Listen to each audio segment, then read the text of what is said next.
So you have an F100 and you've been thinking about doing a Crown Vic front suspension swap. Well, I did that about a year ago, and I've been driving my truck for about a year now. And what I gotta say is, do it. Before I go into that, let me show you what I have. This is my 78 F100. It currently has 2-inch drop spindles in the back and the Crown Vic front suspension.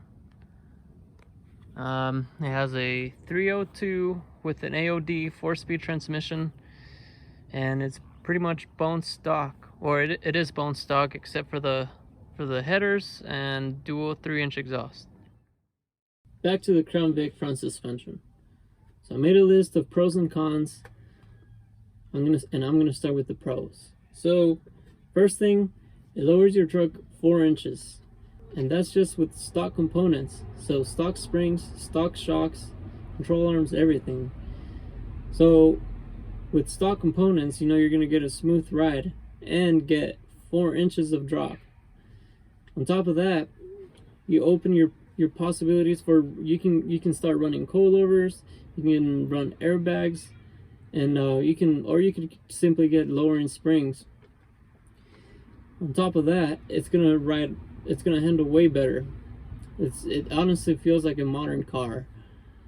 And once you do your Crown Vic swap, that comes with the sway bar, which makes it that much better, and you get a rack and pinion, which is way more simple than what these trucks come with from factory, which is all those linkages and stuff.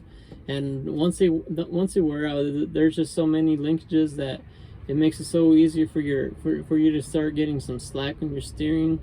With the rack and pinion, it's going to keep your steering tight unless you have like worn out tie rod ends or something like that.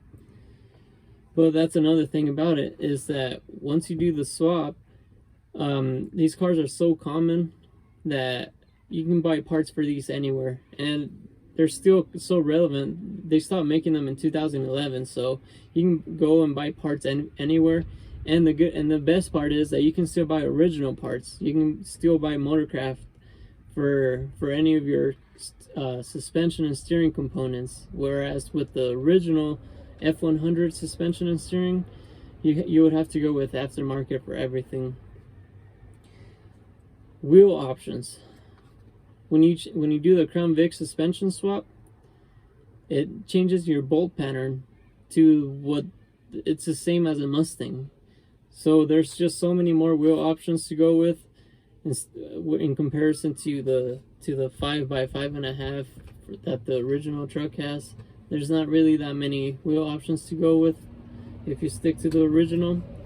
Another thing is you get disc brakes. Now my truck came with disc brakes from factory, so that's not such a big deal with me, but there's still better brakes than the original truck. But if you have like an older model F100 that came with drum brakes, that's another upgrade that you automatically get with it.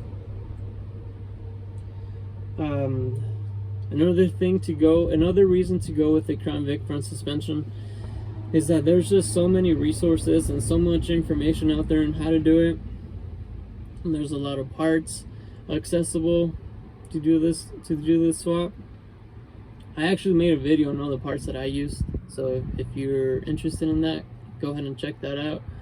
But there's a lot of information on measurements, where to cut, and stuff like that. One of the ones that helped me a lot is the Craig 909. That's his YouTube channel's name, and he has an older F100, and he shows step by step on how he did it with measurements and where to drill, stuff like that. So you can go check out his channel on more information on how to do it. Okay, another thing is, because the Crown Vic comes with a 4.6 modular engine, it makes it really easy to go with a more modern engine as well. So you can either go with the 2-valve 4.6 or 5.4. The Crown Vic comes with the 2-valve 4.6, but you could also go with like a 4-valve 4.6, or you could even get a Coyote, and that's just with the stock motor mounts from a Crown Vic. That's another pro that I could think of.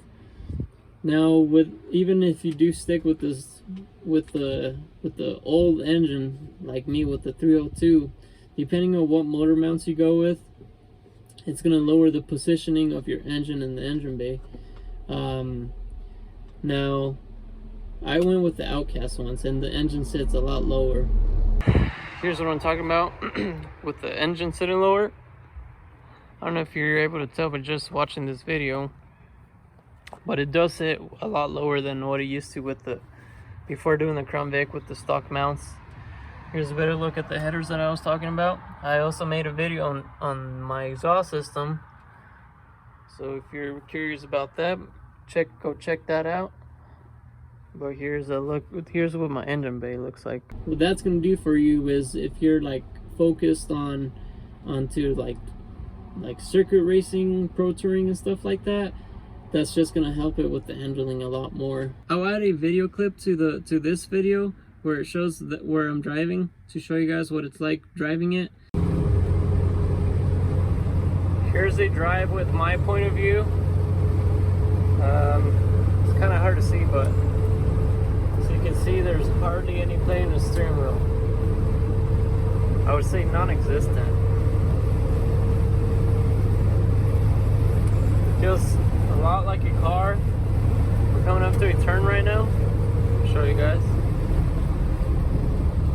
It's a pretty hard turn.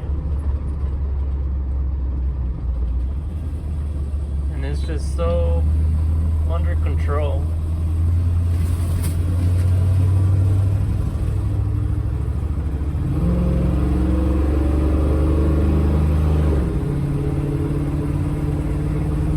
The sway bar definitely makes it feel so sporty.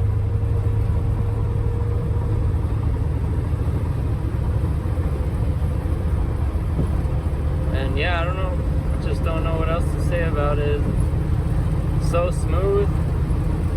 Well, everybody knows how, well, I don't know if everybody knows, but if you've ever been in a Crown Vic or a Grand Marquis, you know how smooth those cars ride. This is kind of what that feels like. Very soft, but with the good ability to take hard turns. Very happy with it. Now, for cons, really the only thing that I could think of is that it changes your bolt pattern.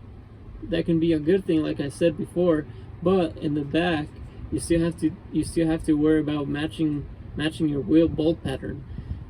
So basically, the options that you get is to convert to a different bolt pattern, which would consist of changing like your axle shafts, and then changing your whole brake system in the back. Or you can get a differential that matches the bolt pattern, and basically those are your only two options. Or like I've been running wheel adapters for the past year with no issues. That's another way that you can do it. And really, that's the only thing that I could think of. Or since I did say that it lowers the engine a little bit, so the only problem with that is that your fan is attached to your engine and your radiator is not. So your fan shroud is going to stay at the same height while your fan is going to drop. So what that's going to do is you're going to start hitting your fan shroud. So what I did as a temporary fix, I had to notch the fan shroud at the bottom to clear the fan, which is going to affect your airflow. Like me, for example, when I'm sitting at a red light during a hot day, you can see the temperature rise a little bit. But you would definitely have to go with electric fans, which is, I do plan on doing that soon.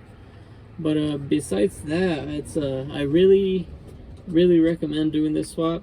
I mean, I'm not saying it's the best thing out there. I mean, like QA1, for example, makes a coilover kit for these trucks, and then I know there's companies out there that make a whole frame, which would be the best option out there if you're serious about circuit racing and stuff like that.